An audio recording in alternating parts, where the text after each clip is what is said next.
Good morning student.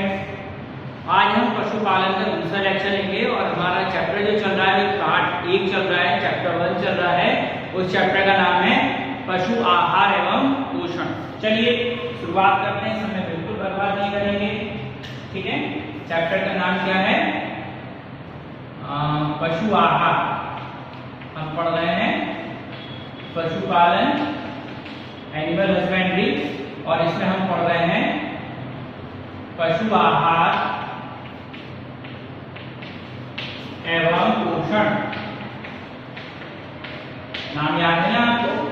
चलिए, कल हमने आहार के बारे में थोड़ा सा समझने की कोशिश की थी। आहार क्या होता है, आहार के गुण क्या होते हैं, इस प्रकार से हमने थोड़ी सी चीजें समझी थी। ठीक है, अब हम क्या करेंगे, हम इसको थोड़ा सा आगे समझेंगे। अब हम देखते हैं आहार के अवयव। ठीक है, आहार के अवयव भी एक्चुअली हमने कल देख लिए थे। क्या क्या होता है आहार में? आहार में कार्बोहाइड्रेट होता है, प्रोटीन होता है, विटामिन होता है और मिनरल्स होते हैं। ठीक है ना, जल होता है। तो ये 5-6 चीजें इसमें पाई जाती हैं। ये सब क्या कहलाते हैं? आहार के अवयव। जब ये सारे अवयव आहार में अच्छी तरह से पाए जाते हैं तब हम उसको एक संतुलित आहार बोलते हैं। ठीक है, और संतुलित आहार में विभिन्न प्रकार के पोषक तत्व होते हैं। तो पोषक तत्वों को ग्रहण करने की विधि पोषण कहलाती है। ये हमने कल पढ़ लिया था। ठीक है, अब हम आज क्या पढ़ेंगे? आज हम आहार के प्रकार पढ़ेंगे। आहार के प्रकार। ठीक है, क्या बोल सकते हैं इसको? इसको हम बोल सकते हैं टाइप्स ऑफ फूड स्टफ या टाइप्स ऑफ फूड, ये भी बोल सकते हैं। ठीक है, क्या क्या है? नंबर 1, कौन सा आहार होगा? इसको बोलते हैं हम वृद्धि आहार।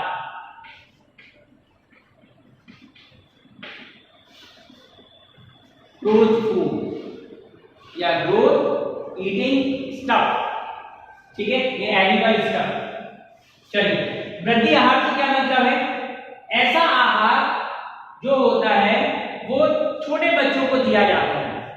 जो पशुओं के जो शिशु होते हैं उनको दिया जाता है। क्यों दिया जाता है? नाम से जाहिर है, वृद्धि आहार। ये क्या करेगा? जब ऐसे आहार को बच्चों को दिया जाएगा तो उनका जो शरीर है उसका सही विकास होगा, वो बढ़ेंगे, हड्डियां बढ़ेंगी, मांस बढ़ेगा। ठीक है ना, उनका शरीर सुचारू रूप से कार्य करने के योग्य होगा। इस प्रकार के आहार में विशेष तौर पे हम प्रोटीन का ध्यान रखते हैं। प्रोटीन, कार्बोहाइड्रेट आदि जो मात्राएं हैं वो निश्चित मात्रा में होना चाहिए। यदि आप ऐसा आहार दे रहे हैं तो इस आहार को हम क्या बोलेंगे? वृद्धि आहार। ठीक है, एक होता है निर्वाह आहार।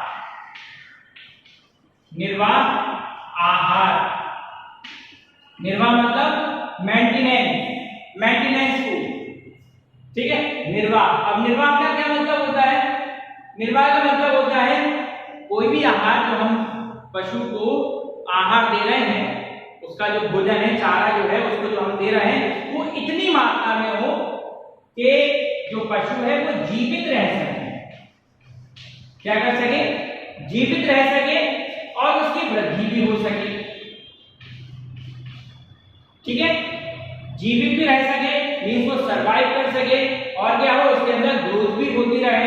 तो इस प्रकार के आहार को हम क्या बोलते हैं? निर्वाह आहार या मेंटेनेंस फूड। ओके, या निर्वाह आहार। तो निर्वाह आहार किसके जरूरी है? ये पशु को जीवित रखने के लिए जरूरी है। मुख्य रूप से किसके लिए जरूरी है? पशु जीवित रहेगा इसको खाकर। हमने बहुत कम दे दिया, वो जी नहीं पा रहा, कुछ समय बाद उसकी मृत्यु हो जाएगी। ठीक है, तो ऐसा ना हो इसलिए हम निर्वाह आहार देते हैं। तीसरा जो प्रकार है आहार का, उसको बोलते हैं प्रजनन आहार।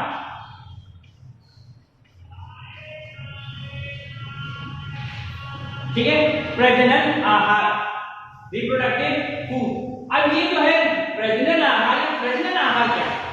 प्रजनन आहार का मतलब ये नहीं कि जब पशुओं में प्रजनन हो उस समय या प्रजनन करने के लिए उसको आहार देना है। प्रजनन आहार से मतलब होता है ऐसा आहार जो गर्भवती मादा पशु जो होती हैं उनको दिया जाता है। जितनी भी मादा पशु जब उनमें निषेचन के बाद जब भ्रूण का निर्माण होता है तो भ्रूण के विकास के लिए, उसके सही वृद्धि के लिए, उसके अंग सुचारू रूप से कार्य करें, ठीक है, और जो मादा पशु है उसके शरीर में भी हानि ना हो, इसके लिए जो आहार दिया जाता है उस आहार को हम प्रजनन आहार कहते हैं। तो आहार जो है वो मुख्य रूप से हम उसको 3 भागों में बांट सकते हैं। एक वृद्धि करने के लिए, दूसरा निर्वाह करने के लिए, तीसरा जो प्रेगनेंसी टाइम है फीमेल एनिमल का उस समय उसको दिया जाता है। तो ये आहार के प्रकार हैं, ठीक है। अब जो आहार के कार्य होते हैं कि हमने कार्य कल पढ़ लिए थे, कितने कार्य होते हैं, किस प्रकार से आहार शरीर में कार्य करता है वगैरह वगैरह। अब हम देखते हैं जो आहार के अवयव हैं, अवयव एक बार और देख लीजिए, आहार के अवयव।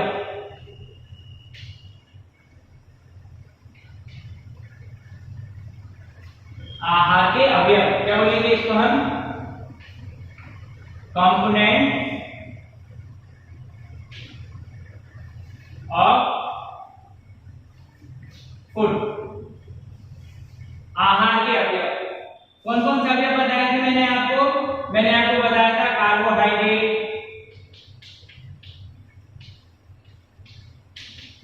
ठीक है, और क्या बताया था? प्रोटीन, और क्या बताया था? वसा, और क्या बताया था? विटामिन, ठीक है, और क्या बताया था? खनिज पदार्थ, और अंत में क्या था? जल, ठीक है। तो ये जो कंपोनेंट्स हैं ये कितने टाइप के हैं? 6 प्रकार के हैं। कौन कौन से हैं? कार्बोहाइड्रेट,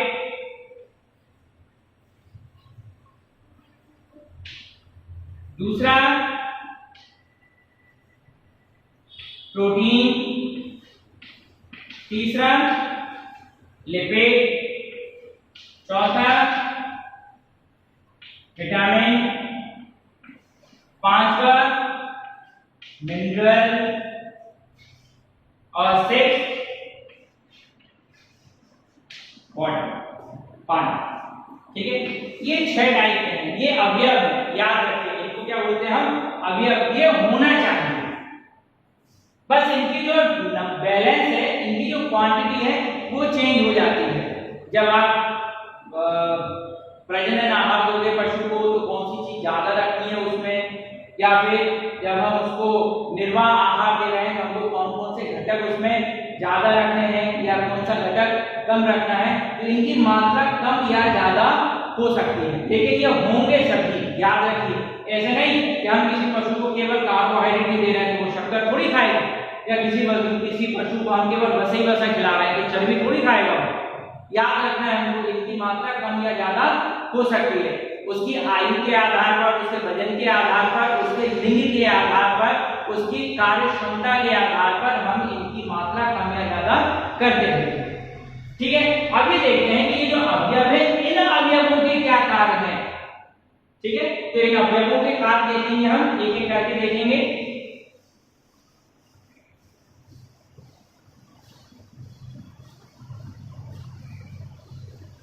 चलिए, सबसे पहला अवयव जो हम ले रहे हैं वो है प्रोटीन। जल ले लेते हैं पहले, सबसे पहले जल ले लेते हैं। चलिए, जल, पानी, वाटर, ठीक है, जल। अब पानी क्यों आवश्यक है, क्यों जरूरी है पानी देना? सबसे पहले चीज, पानी कैसा होना चाहिए? ये प्योर होना चाहिए, शुद्ध, साफ होना चाहिए पानी, साफ सुथरा, शुद्ध, ठीक है। क्यों देना है हमको पशु को इतना साफ सुथरा पानी? पशु को साफ सुथरा पानी इसलिए देना है, यदि हम पशु को अशुद्ध पानी देंगे तो बहुत सारे लोग ऐसे होते हैं जो दूषित जल में पाए जाते हैं। यदि हमारा पालतू पशु दूषित जल को पिएगा तो वो दूषित जल पीकर बीमार हो जाएगा, ठीक है। और हो सकता है यदि वो मादा पशु और हम उसके दूध का सेवन कर रहे हैं तो हो सकता है ये जो दूषितपन है वो उसके दूध में भी आ जाए और जिसको पीकर हम भी बीमार पड़ सकते हैं। इसलिए सबसे पहली चीज याद रखिए, पशु को साफ सुथरा शुद्ध जल देना चाहिए पीने के लिए। ठीक है, इसके बाद में इसके कार्य आते हैं। तो पानी क्या क्या कार्य करता है? नंबर 1 जो हमारा जो पशु का टेम्परेचर है, ताप को नियंत्रित करता है, बनाए रखता है। गर्मी में ज्यादा पानी पीते हैं पशु, ठंडों में पशु कम पानी पीते हैं, उनका ताप नियंत्रित रहता है, तो ताप को नियंत्रित करता है। अगला काम क्या करता है? अगला काम ये है जितने भी टॉक्सिक सब्सटेंस है, टॉक्सिक विषैले, जितने भी विषैले पदार्थ हैं, ये विषैले पदार्थों को घोलकर अपने अंदर घोल लेता है पानी और उसको कहां लेकर जाता है? उससे मूत्र का निर्माण होता है या शरीर के उन अंगों में पहुंचा दिया जाता है जिससे वो शरीर से बाहर निकल सके। ठीक है, याद रखिएगा विषैले पदार्थों को शरीर से बाहर निकालने में कौन सहायक है? जल। तो पशुओं का विषैले पदार्थ जल के माध्यम से निकलेंगे। जब वो मूत्र उत्सर्जन करेंगे तो शरीर के जितने भी विषैले पदार्थ हैं सारे पदार्थ बाहर, शरीर का ताप नियंत्रित रहेगा। नंबर 3 तीसरा काम क्या करता है? रक्त में तरलता आवश्यक है। तो रक्त की जो तरलता है ये तरलता बनाए रखता है पानी। यदि रक्त में पानी की कमी हो जाएगी तो रक्त गाढ़ा हो जाएगा और रक्त गाढ़ा हो जाएगा तो इससे परेशानी आएगी। क्या परेशानी आएगी? श्वसन अवरुद्ध होता है, पशु को सांस लेने में दिक्कत होती है। ठीक है, तो ताप नियंत्रित करता है, विषैले पदार्थों को घोलता है और रक्त की तरलता बनाए रखता है। और किस कार्य में आता है? जब और क्या कार्य है? ये डाइजेशन। क्या चीज? डाइजेशन, पाचन। डाइजेशन मतलब पाचन। ये पाचन में सहायक होता है। बहुत सारे ऐसे पदार्थ होते हैं वो तब शरीर के अंदर पचते हैं जब उनका एक विलयन तैयार होता है, एक सॉल्यूशन बनता है, और सॉल्यूशन बनाने के लिए जल सबसे बड़ी भूमिका निभाता है। तो ये किसमें हेल्प करता है? पाचन में सहायक होता है। किसी वस्तु को पचाता नहीं है। ठीक है, कोई भी जो पदार्थ है वो पचेगा नहीं। ऐसा नहीं होगा कि जंतुओं ने, किसी भी पशु ने पानी पिया, वो पानी पीते ही भोजन पच गया, वो पचेगा नहीं। पचने के लिए जो पाचक रस है वो स्त्रावित होंगे शरीर से। बस जल क्या करेगा, पानी क्या करेगा कि जब पशु पानी को पिएगा तो पाचन में सहायता करेगा, उसको अच्छा सा उसकी पेस्ट बन जाएगा, रोटी बन जाएगी, उसके ऊपर विभिन्न जो पाचक रस है वो अच्छी तरह से कार्य करेंगे। ठीक है, फिर जल क्या करता है? जल जो है ये श्वसन, उपापचय जो क्रियाएं हैं शरीर में, जो उपापचय मतलब मेटाबॉलिज्म, जो मेटाबॉलिक एक्टिविटीज होती हैं या उपापचय क्रियाएं होती हैं, इनको कंट्रोल करता है पानी। क्या करते हैं? इन सभी उपापचय क्रियाओं को नियंत्रित करता है शरीर में। और भी बहुत सारे कार्य, ये इसके महत्वपूर्ण कार्य हैं। याद रखिए, पानी क्या करेगा?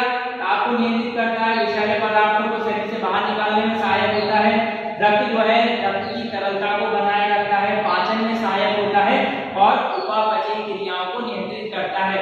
यदि हम पशु को शुद्ध जल या साफ सुथरा पानी नहीं देंगे तो पशु बीमार पड़ सकते हैं।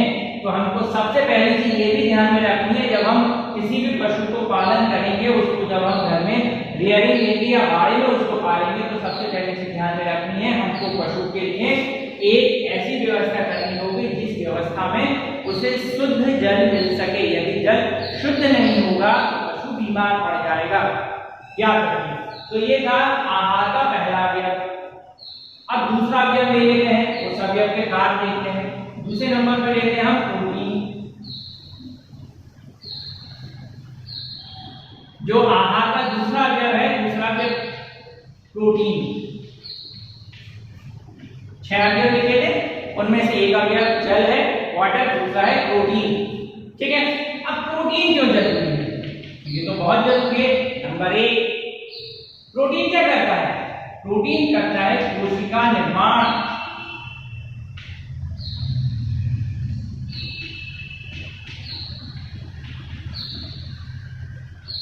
पूरी कोशिका प्रोटीन से नहीं बनी होती। याद रखिए, जो सेल्स होती है whole cell is not made up of protein, ठीक है, पूरी जो कोशिका होती है वो प्रोटीन से नहीं बनती, हाँ उसका अधिकतर भाग जो होता है वो प्रोटीन होता है, याद रखिए।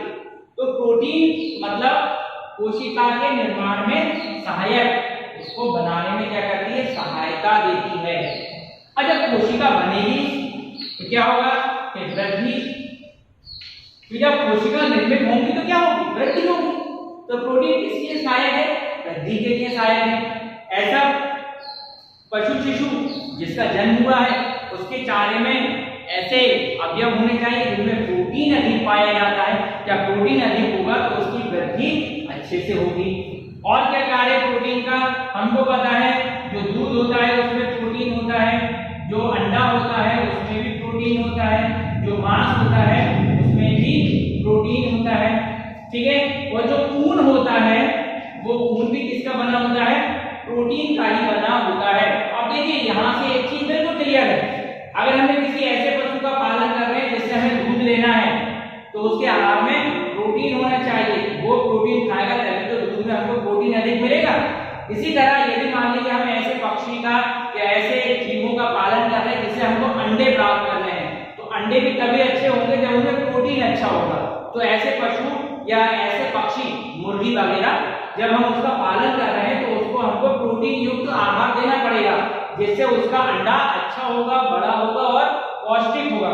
इसी तरह ऐसे पशु जिनका हम पालन सिर्फ उनके मांस के लिए करते हैं तब भी हमको उनको अच्छा प्रोटीन युक्त आहार देना होता है ताकि उनका मांस पौष्टिक बने। इसी तरह ऊन, अब ऊन क्या है, ऊन ना तो पिया जाता है ना ही खाया जाता है, ना ही ऊन को हम पचा सकते हैं। तो फिर क्या काम करते हैं, ऊन से वस्त्र बनते हैं, ऊनी कपड़े बनते हैं। और ऊन कौन सा अच्छा होगा, ऊन वही अच्छा होगा जिसमें प्रोटीन के रेशे, प्रोटीन के जो फाइबर होते हैं वो स्ट्रांग होते हैं, मजबूत होते हैं। यदि प्रोटीन के फाइबर अच्छे नहीं होंगे तो ऊन अच्छी क्वालिटी का नहीं होगा। अगर आपको कोई ऐसे पशु का आप पालन कर रहे हैं जिससे आपको ऊन प्राप्त करना है तो उसको भोजन में क्या देना पड़ेगा, प्रोटीन देना पड़ेगा। ये चीज आप अपने दिमाग में रखिए।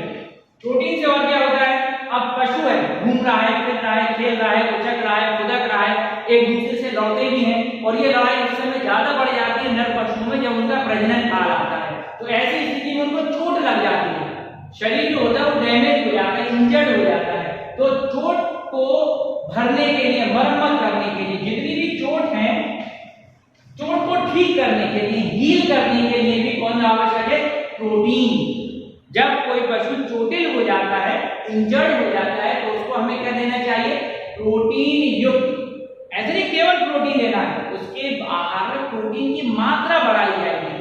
जब प्रोटीन की मात्रा बढ़ेगी तब उसको जो चोट लगी वो चोट उसकी दूर होगी। तो प्रोटीन का एक और कार्य क्या होगा, ये चोट को ठीक करता है। इसी तरह जो गर्भवती मादा पशुएं होती हैं, जो गाभिन पशुएं होती, मादा पशु होती हैं, उनमें क्योंकि गर्भ का विकास हो रहा है, ठीक है, तो जो गर्भस्थ शिशु होता है, गर्भकाल में, ठीक है, तो जो मादा पशु है उनको गर्भकाल में हमको सबसे ज्यादा कैसा आहार देना चाहिए, प्रोटीन युक्त आहार देना चाहिए। अभी हमने देखा था सबसे पहला पॉइंट कि ये कोशिका निर्माण में सहायक होता है। तो जो गर्भस्थ शिशु है गाभिन मादा के शरीर में, वो क्या है, वो अभी बढ़ रहा है, हो सकता है वो अभी भ्रूण की शक्ल में हो, भ्रूण हो 10 दिन का, 15 दिन का, 1 माह का, इस आधार पर उसको और बढ़ना और विकसित होगा। यदि हम चाहते हैं कि अच्छे बछड़े प्राप्त हों या अच्छे पशु के जो संतान है अच्छी प्राप्त हो, उसके लिए हमें उसको क्या देना होगा, प्रोटीन देना होगा। तो ये प्रोटीन के मुख्य कार्य हैं जो प्रोटीन करता है। यदि हमको इन सारी चीजों को हम ध्यान में रखें, पशु को आहार दें, तो उसके शरीर में प्रोटीन की कमी कभी नहीं होगी, ठीक है, क्योंकि प्रोटीन की कमी से भी बीमारियां हो जाती हैं, याद रखें। अगला पॉइंट, अगला अवयव जो हम ले रहे हैं वो है वसा।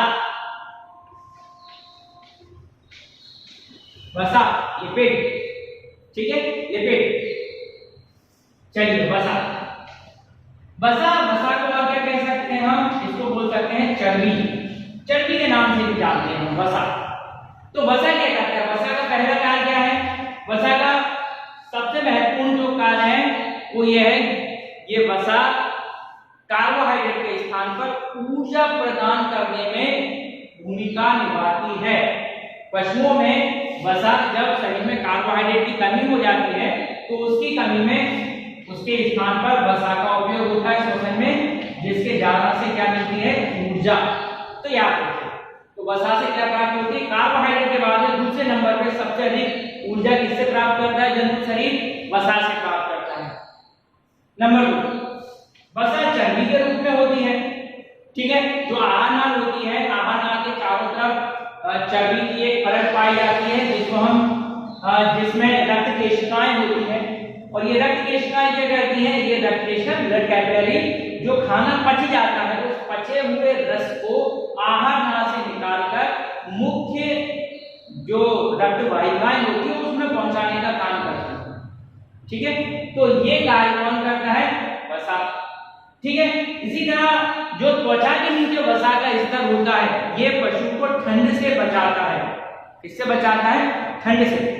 ठीक है, और फिर जो पशु दूध देते हैं दूध में वसा भी होती है। तो जो दूध देने वाले पशु हैं या ऐसे पशु जिनका पालन से इसके लिए किया जा रहा है, मांस के लिए किया जा रहा है, तो उनके शरीर में उपयोग या प्रचुर मात्रा में वसा होनी चाहिए। तो उनको जब हम वसा युक्त आहार देंगे तब उनके शरीर में वसा पाई जाएगी। तो ये वसा के कुछ कारण हैं। ठीक है, एक आता है कार्बोहाइड्रेट। अब कार्बोहाइड्रेट क्या है, ये चौथा अवयव है।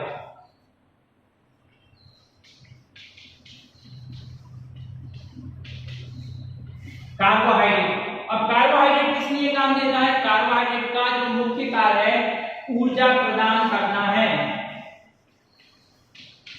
एनर्जी गिविंग फूड है।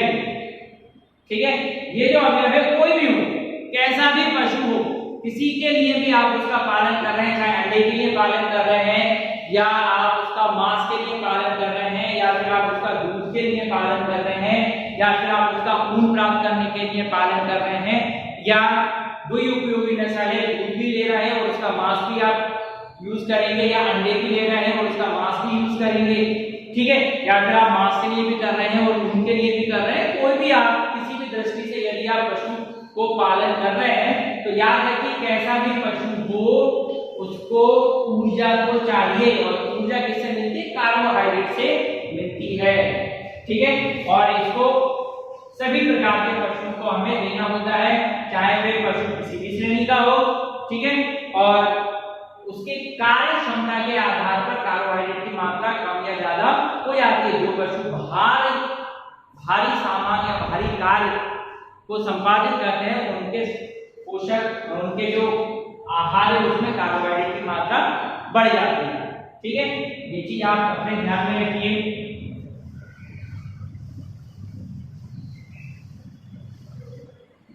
एक है खनिज, 5वें नंबर पे है खनिज।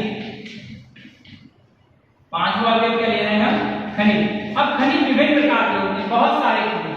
इनमें से हम एक आध उदाहरण देख लेते हैं, जैसे कैल्शियम। कैल्शियम एक खनिज है। अब कैल्शियम का क्या कार्य है, कैल्शियम शरीर में दांतों के मजबूती प्रदान करता है और हड्डियों का निर्माण करता है। यदि पशु को आप ऐसा आहार देते हैं जो कैल्शियम युक्त होगा तो कैल्शियम युक्त होने से पशु की जो अस्थियां होती हैं, हड्डियां होती हैं, वो मजबूत बनेंगी। ठीक है, ऐसा पशु जिसकी हड्डियां मजबूत हैं तो वो अधिक परिश्रम कर पाएगा, और जो किसान है जिसने उस पशु का पालन किया होगा, पशु को पाल रहा है, उसको अधिक लाभ प्राप्त होगा। ठीक है, आपने एक ऐसी गाय पाली जो बहुत ज्यादा दूध देती है लेकिन उसकी हड्डियां कमजोर है तो वो खड़ी नहीं हो पाएगी। ठीक है, जब वो खड़ी नहीं हो पाएगी तो वो एक समय ऐसा आएगा वो बीमार पड़ जाएगी और बहुत सारे उसको रोग लग जाएंगे। ठीक है, चलिए अब ये थोड़ा सा लंबा टॉपिक है, इसको हम कल कवर करेंगे। ठीक है, आज इसको यहीं तक रखते हैं हम। अभी हमारे पास खनिज बचा हुआ है और विटामिन बचे हुए हैं, ये दो टॉपिक हम कल कवर करेंगे। आशा करता हूँ आपको आज का लेक्चर समझ में आया होगा। धन्यवाद।